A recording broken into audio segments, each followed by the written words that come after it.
الشيطان الرجيم. بسم الله الرحمن الرحيم.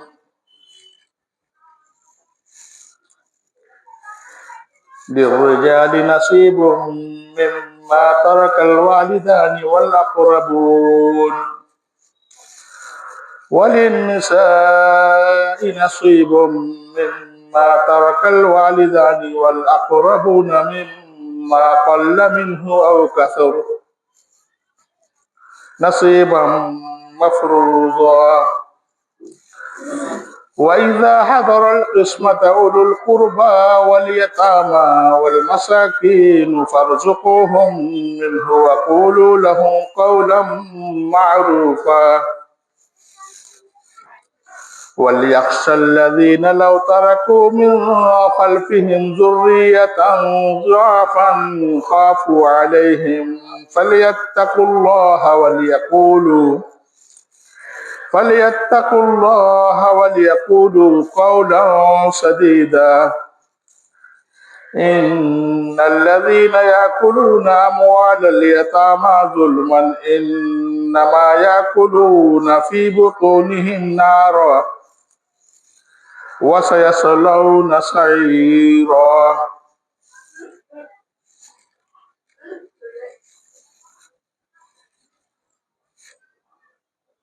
سورۃ النساء کی چند آیتیں آپ کے سامنے تلاوت کی گئی ہیں. اللہ کے رسول صلی اللہ علیہ وسلم نے بیان فرمایا صحابہ سے کہ اس سورہ نے مجھے بوڑھا کر دیا ہے. معاشرتی لحاظ سے، سماجی لحاظ سے، قانونی لحاظ سے اس سورہ کی بہت اہمیت ہوا کرتی ہے. سماج کے اندر جو اسلامی قانون ہوتا ہے اس کو اس کے اندر ڈیفائن کیا گیا ہے، اس کے اندر بیان کیا گیا ہے. اسی کی ایک کڑی لے کے میں آپ کے سامنے حاضر ہوا ہوں. پہلے ترجمہ دیکھتے ہیں. بسم اللہ الرحمن الرحیم. مردوں کے لیے حصہ ہے اس میں سے جو چھوڑا والدین نے اور رشتہ داروں نے، اور عورتوں کے لیے حصہ ہے اس میں سے جو چھوڑا ہے والدین اور رشتہ داروں نے، چاہے وہ زیادہ ہو اور چاہے وہ کم ہو. مقرر کیا ہوا اللہ کی جانب سے حصہ ہے. اس سے پہلے جو باتیں چل رہی تھیں اس میں اللہ تبارک و تعالیٰ نے انسان کی تخلیق، انسان کی پیدائش کا ذکر کیا، پھر یتیم کے مال کے تعلق سے بیان کیا کہ ان کے ساتھ کیسا سلوک کرنا ہے، پھر نکاح کے تعلق سے بیان کیا کہ نکاح کس سے کریں گے، کتنا کریں گے، پھر اس کے مہر دینے کا بیان کیا، اور پھر یتیموں کے مال کی رکھوالی کیسے کرنی ہے، اس کو اس کے حوالے کیسے کرنا ہے اس کا بیان ہوا. اس کے بعد وہ بیان ہے جو میں نے آپ کے سامنے تلاوت کی ہے کہ آدمیوں کے لیے حصہ ہے، والدین اور رشتہ داروں کی، اور عورتوں کے لیے حصہ ہے. اس آیت کریمہ کے اندر چند باتیں جو نکل کے آ رہی ہیں اس کو آپ نگاہ میں رکھیے. پہلی چیز تو یہ ہے کہ وراثت میں حصہ صرف مرد کا نہیں ہے بلکہ عورتوں کا بھی ہے. آج ہمارے یہاں معاشرے میں تو دھیرے دھیرے سب کچھ ختم ہی کر دیا گیا ہے. دوسری چیز، چاہے وراثت تھوڑی ہو اور چاہے زیادہ ہو، اس سے کوئی لینا دینا نہیں ہے، بلکہ ٹوٹل تقسیم کرنا ہے وارثین میں، میت کے وارثین میں. تیسری چیز، اس میں ہر طرح کے جائیداد، چاہے وہ زمین کی شکل میں ہو، چاہے وہ زیور کی شکل میں ہو، چاہے وہ پیسے کی شکل میں ہو، منقولہ ہو، غیر منقولہ ہو، ہر طریقے کی جائیداد کی وراثت ہوتی ہے اور اس کو تقسیم کرنا لازم ہے. ایک بات اور نکل کے آتی ہے کہ قریبی رشتہ دار سے ہوتا ہوا دور کے رشتہ دار تک وراثت کا معاملہ پہنچتا ہے. پہلے بیٹا، بیٹی، اور اس کے بعد پھر والدین ہیں، اور پھر جو ہے اس کے بھائی بہن ہیں میت کے، اس طریقے سے پورا ایک سسٹم بیان کیا گیا ہے جو آپ حدیث کے ذریعے سے دیکھ سکتے ہیں۔ تو بہرحال اس میں یہ بیان ہے کہ سب کا اپنا اپنا حصہ ہے۔ اس کے بعد ہے وَإِذَا حَضَرَ الْقِسْمَةَ أُولُو الْقُرْبَى وَالْيَتَامَى وَالْمَسَاكِينَ، جب بٹوارے کے وقت، وراثت کے بٹوارے کے وقت رشتہ دار، یتیم اور مسکین آ جائیں اور حاضر ہو جائیں تو تم ان کو بھی اس میں سے 2 حصہ اور ان سے اچھی بات کرو۔ اب آپ غور کیجئے گا کہ یہاں پر رشتہ دار کہاں سے آ گئے، محلے کے یتیم کہاں سے آ گئے، محلے کے رشتہ دار یا دور دراز کے رشتہ دار کہاں سے آ گئے۔ یہ چیز درساتی ہے کہ جو وراثت کا معاملہ ہے وہ کوئی ایسا نہیں ہے کہ آدمی چپکے کر لے، نہیں، بالکل اعلانیہ اور عوام میں ہونا چاہیے اور سب کوئی اس کو سمجھ پائے یہاں ان کی یہاں وراثت بڑھ رہی ہے۔ جب تو پڑوس کا یتیم، پڑوس کا غریب رشتہ دار اور پڑوس کے لوگ مسکین یتیم آپ کے دروازے آئیں گے تو اللہ تبارک و تعالیٰ نے کہا کہ ان کو بھی اس میں سے دیا کرو اور ان سے اچھی بات سے پیش آؤ، وَقُولُوا لَهُمْ قَوْلًا مَعْرُوفًا، اور ان سے ایک اچھی بات پیش کرو۔ میں ایک جگہ پڑھا رہا تھا انہی آیتوں کو، تو ایک صاحب بڑے جینیس تھے، انہوں نے کہا کہ ہاں آپ قرآن مجید یہ کہنا چاہتا ہے کہ جو رشتہ دار جن کا حق نہیں بنتا وراثت میں، جو یتیم ہے پڑوس کے، یتیم ہے گھر کے، رشتہ دار ہے، مسکین ہے، وہ جب آ جائیں تو ان سے یہ نہ کہہ دو کہ ارے بھائی ابھی تو ہمارا بٹا ہی نہیں، تم لوگ کہاں سے بیچ میں کود پڑے ہو، پہلے ہمارا بڑھ جانے دو۔ اسی لیے اللہ تعالیٰ نے کہہ دیا وَقُولُوا لَهُمْ قَوْلًا مَعْرُوفًا، آ گئے ہیں پہلی بات تو اعلانیہ کرو تاکہ لوگ حاضر ہو جائیں، اور آ گئے ہیں تو ان کی تقسیم کرو، ان کو بھی کچھ نہ کچھ دو اور ان سے اچھی طریقے سے پیش آؤ۔ وَقُولُوا لَهُمْ قَوْلًا مَعْرُوفًا وَلْيَخْشَ الَّذِينَ لَوْ تَرَكُوا مِنْ خَلْفِهِمْ ذُرِّيَّةً ضِعَافًا خَافُوا عَلَيْهِمْ فَلْيَتَّقُوا اللَّهَ وَلْيَقُولُوا قَوْلًا سَدِيدًا، اور چاہیے کہ اندیشہ رکھیں، ڈریں، اپنے اندر اس بات کا چوک رکھیں، جو لوگ اپنے پیچھے اگر وہ کمزور اولاد کو چھوڑ جائیں تو وہ ان کے بارے میں ڈرتے رہیں گے۔ کوئی بھی آدمی ہو جس کے اولاد ابھی ناتواں ہو، کمزور ہو، طاقتور نہ ہو، تو وہ ڈرتا رہے گا کہ پتہ نہیں ہماری وفات کے بعد میں ہمارے بچوں کو، ہمارے جو لواحقین ہیں، ہمارے جو قریبی لوگ ہیں، یہ لوگ ہمارے بچے کو اس کا وراثت کا پورا حصہ لوٹائیں گے کہ نہیں لوٹائیں گے۔ اس طرح کی سوچ ہر آدمی کو رکھنا چاہیے۔ تو اللہ تعالیٰ نے بیان فرمایا فَلْيَتَّقُوا اللَّهَ وَلْيَقُولُوا قَوْلًا سَدِيدًا، چاہیے کہ وہ اللہ سے ڈرے، وَلْيَقُولُوا قَوْلًا سَدِيدًا، اور بالکل درست بات کہے۔ عربی زبان میں سدید لفظ کس کو بولتے ہیں؟ یعنی وہ بات جس کے اندر کوئی جھول نہ ہو، وہ بات جو دو عرفیہ نہ ہو، وہ بات جس کے کئی مطلب نہ نکلتے ہوں، بالکل صاف سادہ بات ہونا چاہیے۔ بہرحال کہنے کا مقصد یہ ہے کہ اس آیت کریمہ کے اندر ایک شان نزول ہے۔ حضرت سعد بن ربیع رضی اللہ تعالیٰ عنہ جنگ احد میں آپ شامل ہوئے اور آپ کی شہادت ہو گئی۔ آپ کے پاس 2 بیٹیاں تھیں۔ ان کے چچا نے، سعد بن ربیع رضی اللہ تعالیٰ عنہ کے بھائی نے،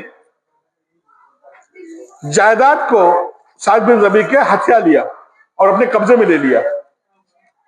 تو ان کی اہلیہ نے شکایت کی نبی پاک صلی اللہ علیہ وسلم سے کہ دیکھیے سعد بن ربیع تو جنگ احد میں شہید ہو گئے اور ان کے بھائی نے پوری جائیداد کو اپنے قبضے میں کر لیا، ان کی 2 بیٹیاں ہیں، اب بتائیے ہم لوگ کیا کریں، کہاں جائیں؟ تو اس کے اوپر یہ آیت کریمہ نازل ہوئی جس کی تلاوت میں نے آپ کے سامنے کی ہے۔ چاہیے کہ وہ لوگ ڈریں جو لوگ اگر اپنے پیچھے کمزور اولاد چھوڑ کے جائیں گے تو ان کے بارے میں وہ ہمیشہ ان کے اندر ایک چوک رہے گا کہ کہیں ایسا نہ ہو کہ ہمارے بھی جانے کے بعد میں ہمارے جو وارثین ہیں، ہمارے جو قریبی ہیں، ہمارے جو بھائی بندو ہیں، وہ ہمارے پریوار کو جائیداد سے بے دخل نہ کر دیں۔ تو یہ چیز ہونا چاہیے اور یہ چیز ڈرنا چاہیے اپنے کو۔ وَلْيَخْشَ الَّذِينَ لَوْ تَرَكُوا مِنْ خَلْفِهِمْ ذُرِّيَّةً ضِعَافًا إِنَّ الَّذِينَ يَأْكُلُونَ أَمْوَالَ الْيَتَامَى ظُلْمًا